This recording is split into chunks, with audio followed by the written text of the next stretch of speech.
皆さんこんにちは、こんばんは。先生と申します。今回は HG アフターコロニー新機動戦機ガンダムウィングよりガンダムデスサイズを全塗装していきたいと思います。こちらはテレビ版のデスサイズになります。今月発売の RG テレビ版ウィングガンダムで使用4機の新機144分の1スケールは揃うんですかね。あとはナタクだけですね。こちらのキットは HG ではありますが、肩アーマーや膝アーマー部分のスライドギミックにより自然なポージングが可能となってみたいです。さすが最新のキット。それも価格は税込み1650円とお手頃。どんな方でも手に取りやすいキットですね。そんなこいつをかっこよく仕上げていきたいと思います。それでは気合い入れていきましょう。本編に入る前に、このチャンネルはできるだけ最新のプラモデルやガンプラを組み立ててレビューしたり、全塗装に挑戦しています。映画「閃光のハサウェイ」で登場するクシーガンダムなどの塗装動画もアップしているので、ご興味ある方は他の動画もご覧ください。そして右下の登録ボタンからチャンネル登録もよろしくお願いします。それでは動画をご覧ください。早速箱を開けていきます。箱はとても小さいですね。前回作ったダガエルと同じ大きさです。なので袋の数も少ないです。そして説明書。この作例ってすごく参考になりますよね。特に墨入れの箇所とか侮ってはいけません。ランナーはこんな感じで意外に少ないです。特徴的なのはエフェクトパーツ。ビームサイズとバスターシールド用で計3つ付属しています。そしてホイールシール。この量はある程度塗り分けができてるってことですね。それでは作っていきましょうか。まずはランナーからパーツを切り出していきます。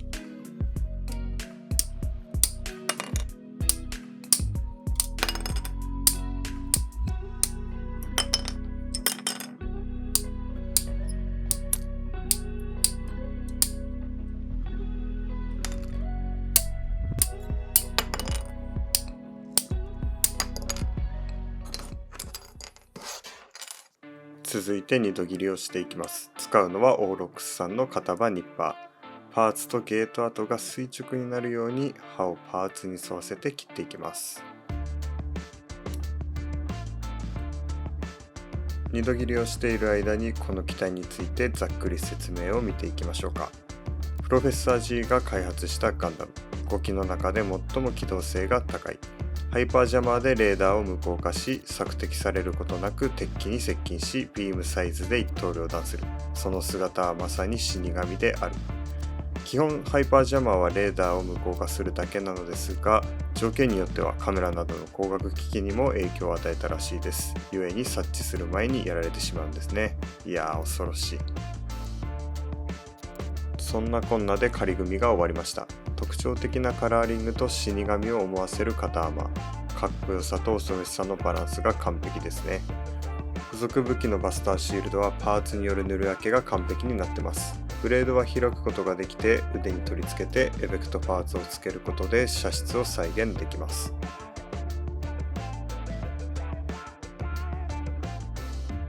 もちろんビームサイズも付属しています。エフェクトパーツをつけるとこんな感じです。自分よりも大きい武器ってなかなかないですよね。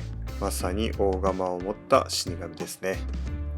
ちなみにビームの発信機の角度を変えれば槍としても使えます。肩の可動域はかなり広くなっていて、劇中の大胆なポーズの再現ができそうです。このようにボディービルのモストマスキュラーポーズだってできちゃいます。膝関節は膝アーマーを動かすことによってほぼ180度に曲げることができます。HG にしてはかなりダイナミックな動きができるキットかなと思います。気になるところとしては腕に目立つ合わせ目があります。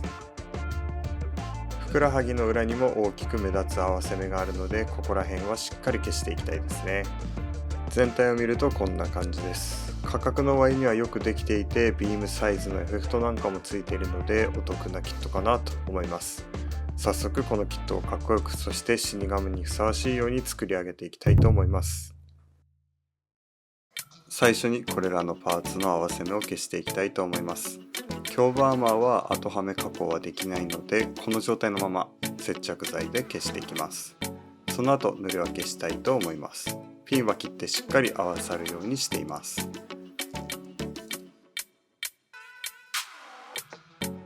腕のパーツは後はめ加工していきます。まずはこのピンを切ります。この状態では後はめできないようになっています。ここの隅にある部分が邪魔になってしまいます。なのでここをなくしていきます。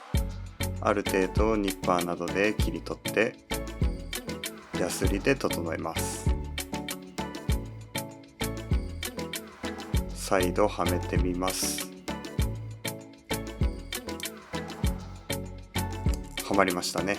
接着させて塗装した後にしっかりはまるか不安ですけどね。肩の黄色のパーツのこの部分にも地味に合わせ目があります。フィンの部分は難しそうだったので、後で部分塗装で何とかしたいと思います。この接続部分を後はめにしていきます。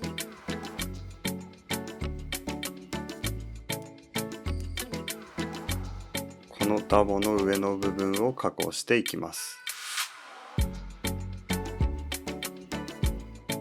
こんな感じで切って広げていきます。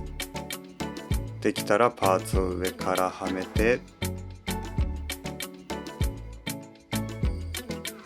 パチンくるっとするといい感じで後はめ加工ができましたね。そしてふくらはぎの部分、意外と難しい構造になっていますね。なので可動が損なわれないように慎重にやっていきます。こちらの部分も同様にダボの部分を広げました。関節のピンの部分も少し短くしました。ちゃんとはまるか確かめてみます。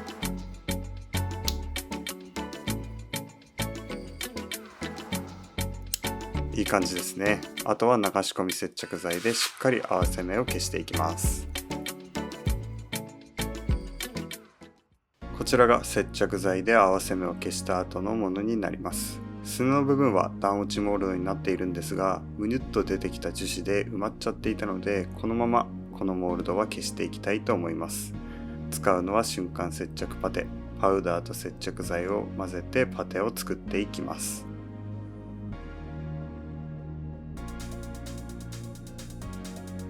それを爪楊枝や竹串を使って埋めていきます。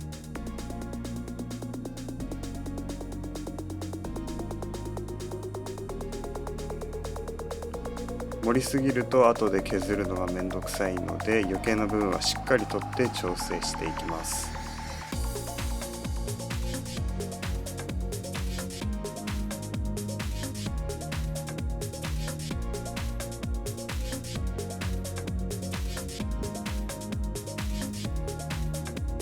乾いて硬くなったら整えていきます。使うのはこれらのツールたち。詳しいツールについては別途動画を出しているので、参考にしたい方は見ていただけると嬉しいです。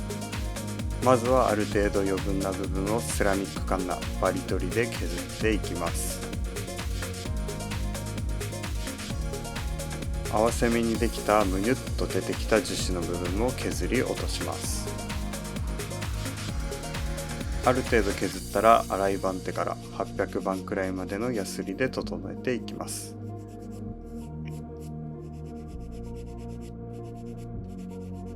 こんな感じでいい感じに合わせ目が消えてそうですね。ふくらはぎのモールド部分も頑張って消していきます。なかなかヤスリづらいですよね、こういう部分。紙ヤスリをピンセットで掴みながらやっていますが、もっといいツールありますよね、多分。こんな感じでヤスリ終わりました。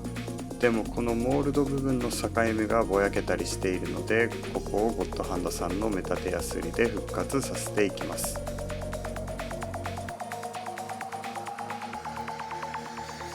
ある程度処理ができたらタガネでも再度彫り直していきます。はい、こんな感じです。上のモールドに比べるとくっきりした感じがしますね。すべて処理し終わったのがこちら。合わせ目もモールドもいい感じですね。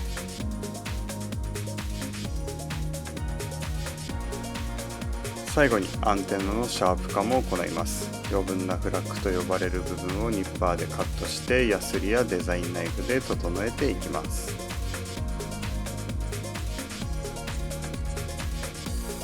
画面右がシャープ化した方になります。いい感じでとんがってますね。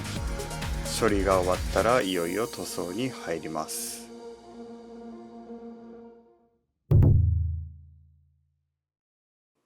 まずは下地の塗装をしていきます。内部フレームとダークブルーのパーツは黒サフを塗っていきます。その他のパーツはグレーサフを下地にします。そして内部フレームはガイアノーツさんのガンメタで塗装します。こんな感じです。バーニアやバスターシールドのブレード部分はスーパーチタンで明るい金属色にしていきます。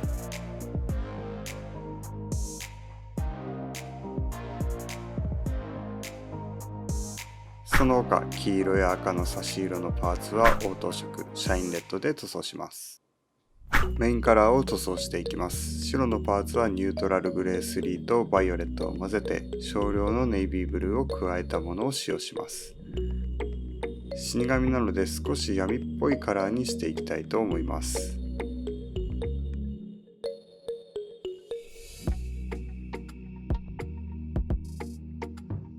こんな感じでちょっと黒い3連星カラー感が出てますね。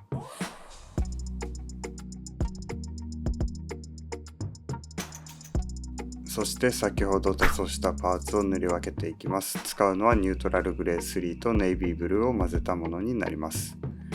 今度は暗めに振った色にしていきます。その他もともとグレーのパーツもこの色で塗装していきます。はい、こんな感じになります。そしてメインカラーのダークブルーのパーツはこのガイアノーツさんのプリズムブルーブラックで塗装したいと思います。こちらの塗料はもともとイベントなどで販売されていたんですが、今回一般販売商品になったので早速購入しました。青から黒へと色味が変わる変更パール塗料ですね。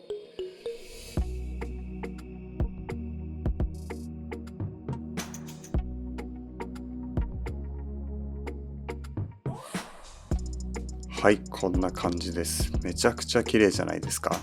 青と黒の組み合わせを表現できるのってこの塗料しかできないんじゃないでしょうかね。いやー、素晴らしいですね。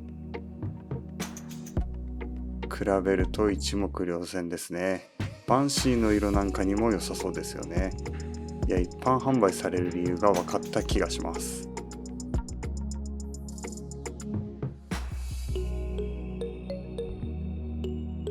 リアスカートはこんな感じになります。このタイミングに販売されたのは意図的なんですかね。デスサイズにぴったりな色な気がします。見とれている間にエアブラシの塗装は終了。早速仕上げに移っていきたいと思いますが、その前に塗り分けた部分のマスキングを剥がしていきたいと思います。うまくいけてるでしょうか。こんな感じで一気に剥がれてくれると気持ちいいですよね。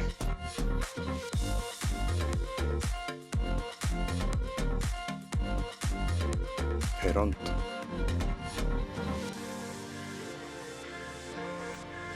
うまくいったみたいですね。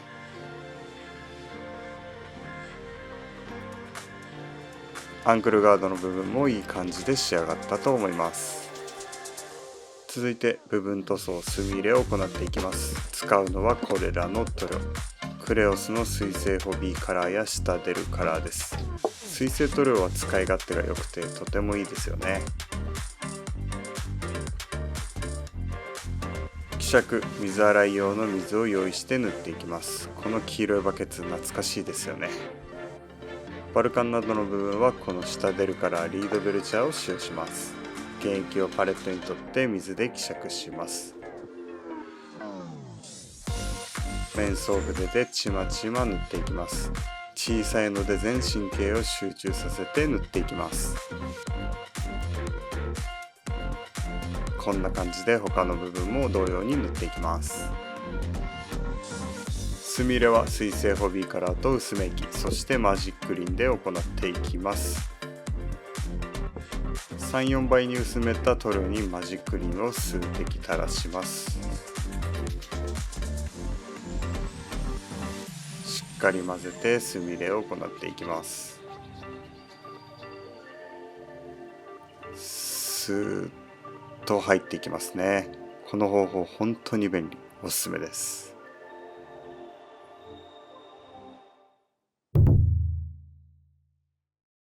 最後にデカールを貼って完成させたいと思います。今回使うのはこちら、ガイアノーツさんの NC デカール蛍光オレンジ。なかなか見ないですよね、このデカール。実はめちゃくちゃすごいです。早速貼っていきましょう。まずはつけたいデカールを水に浸します。デカールをつけたい場所にマークセッターをつけて、浮いてきたデカールを貼ります。位置を微調整して綿棒で水を押し出しながら圧着させていきます。こんな感じです。実はこのデカール、蛍光という名だけあって UV ライトで光ります。こんな感じ。暗くしてもう一度。めちゃくちゃ光ります。鬼かっこいい。いや、死神かっこいいですよね。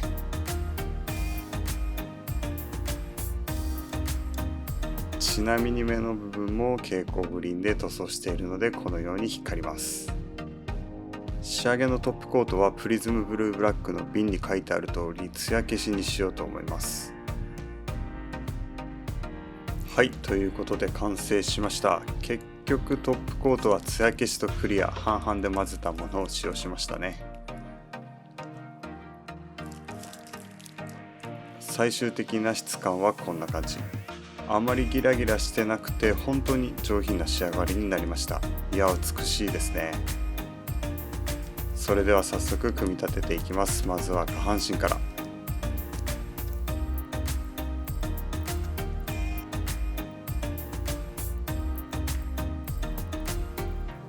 どうですか？下半身だけでもめちゃくちゃかっこいいですよね。自画自賛ですけど。紫っぽい色もとても似合ってると思います。次に上半身。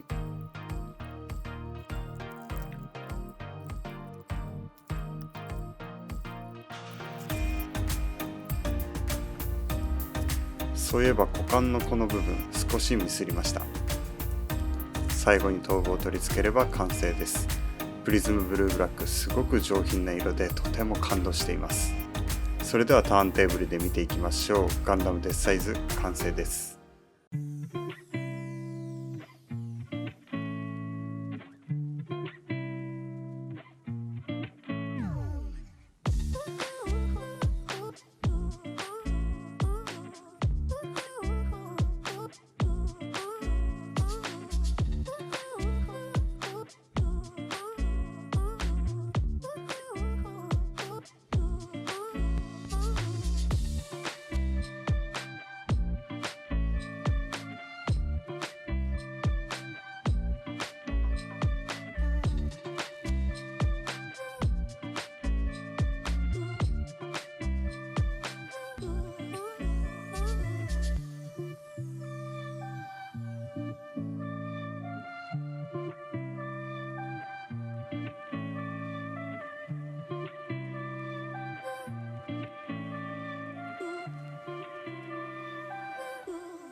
ここからはさらにおまけパート。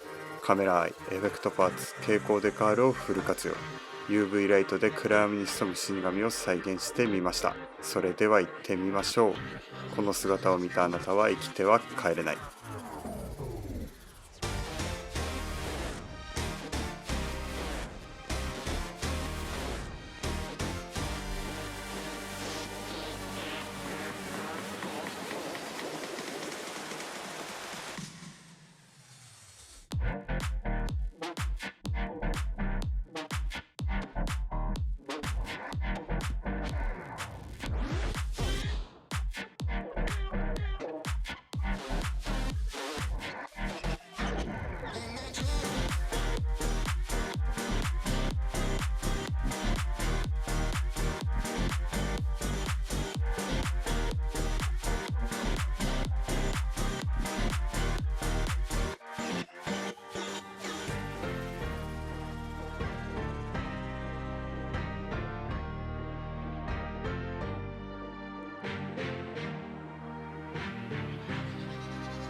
はい、今回は HG アフターコロニー新機動戦機ガンダムウィングよりガンダムデスサイズを全塗装してみました。いかがだったでしょうか。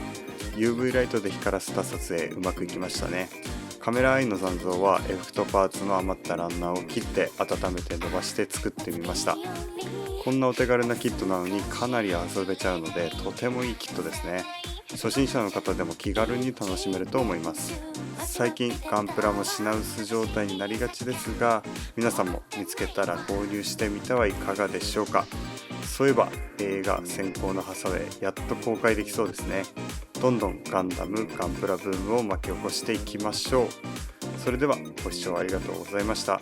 よろしければ高評価、チャンネル登録をお願いいたします。またアドバイスやコメントもお待ちしております。ではまた次回お楽しみに。バイバイ。